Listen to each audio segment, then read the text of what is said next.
Shivamogga BJP ಅಭ್ಯರ್ಥಿ B Y Raghavendra ಮತಯಾಚಿಸಿದ್ದಾರೆ. Bhadravati ತಾಲೂಕಿನಲ್ಲಿ ರಾಘವೇಂದ್ರರಿಂದ ಭರ್ಜರಿ ಮತಬೇಟೆ. ಜೆಡಿಎಸ್ ನಾಯಕಿ ಶಾರದಾ ಅಪ್ಪಾಜಿಗೌಡ ಪ್ರಚಾರದಲ್ಲಿ ಭಾಗಿಯಾಗಿದ್ದು, ಪ್ರಚಾರದ ವೇಳೆ ಕೇಂದ್ರ ಸರ್ಕಾರದ ಸಾಧನೆಯ ಬಗ್ಗೆ ವಿವರಣೆ ಕೊಟ್ಟಿದ್ದಾರೆ. ಬಾರಿಯೂ ಬಿಜೆಪಿಯನ್ನ ಬೆಂಬಲಿಸಿ ಅಂತ ರಾಘವೇಂದ್ರ ಮನವಿ ಮಾಡಿದ್ದಾರೆ. ಕಾಗೆಕೊಡಮಗ್ಗಿ, ತಳ್ಳಿಕಟ್ಟೆ, ಹೊಸಹಳ್ಳಿ, ಕೂಡ್ಲಿಗೆರೆಯಲ್ಲಿ ಪ್ರಚಾರ ನಡೆಸಿದ್ರು. ಕಾಂಗ್ರೆಸ್ ಸರ್ಕಾರ ಜನರಿಗೆ ಅಕ್ಕಿ ನೀಡಲಾಗ್ತಿಲ್ಲ. ಮೋದಿ ಸರ್ಕಾರ ಗರೀಬ್ ಕಲ್ಯಾಣ್ ಯೋಜನೆಯಲ್ಲಿ 5 ಕೆಜಿ ಅಕ್ಕಿ ಕೊಡ್ತಾ ಇದೆ.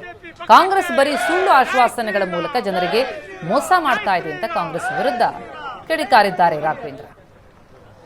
ಪ್ರಚಾರದಲ್ಲಿ ಜೆಡಿಎಸ್ ನಾಯಕಿ ಶಾರದಾ ಅಪ್ಪಾಜಿಗೌಡ ಕೂಡ ಭಾಗಿಯಾಗಿದ್ದರು. ಇಡೀ ಪ್ರಪಂಚ ಭಾರತದ ಒಂದು ಗೌರವವನ್ನ ಹೆಚ್ಚಿಸಿರೋದು ನಿಮಗೆಲ್ಲರೂ ಕೂಡ ಗೊತ್ತಂತ ವಿಚಾರ. ನಾವೆಲ್ಲರೂ ಕೂಡ ಭಾರತೀಯರು ಅಂತ ಹೇಳ್ಕೊಳ್ಲಿಕ್ಕೆ ಹೆಮ್ಮೆ ಪಡುವಂತ ಒಂದು ವಾತಾವರಣ ಸೃಷ್ಟಿಯಾಗಿದೆ. ಸುಮಾರು 25 ನಮ್ಮ ಇಸ್ಲಾಮಿಕ್ ರಾಷ್ಟ್ರಗಳು ಆ ದೇಶದ ಒಂದು ಸರ್ವಶ್ರೇಷ್ಠ ಪ್ರಶಸ್ತಿಯನ್ನ ಸನ್ಮಾನಿಸಿದ ನರೇಂದ್ರ ಮೋದಿಜಿಯವರು ಕೊಟ್ಟಿದ್ದಾರೆ.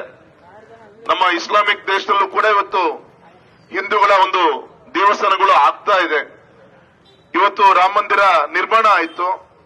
ಅದೇ ರೀತಿ ಅಲ್ಲಿಂದ 2 ಕಿಲೋಮೀಟರ್ ದೂರದಲ್ಲಿ ಮಸೀದಿಯ ನಿರ್ಮಾಣ ಕಾರ್ಯನೂ ಕೂಡ ಬರುವಂತದಿಂದ ಶುರುವಾಗ್ತಾ ಇದೆ. ಇಡೀ ಪ್ರಪಂಚ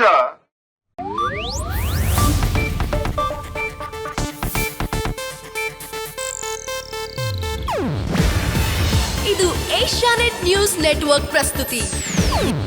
ನೀವು ನೋಡ್ತಿದ್ದೀರಾ ಏಷ್ಯಾನೆಟ್ ಸುವರ್ಣ ನ್ಯೂಸ್.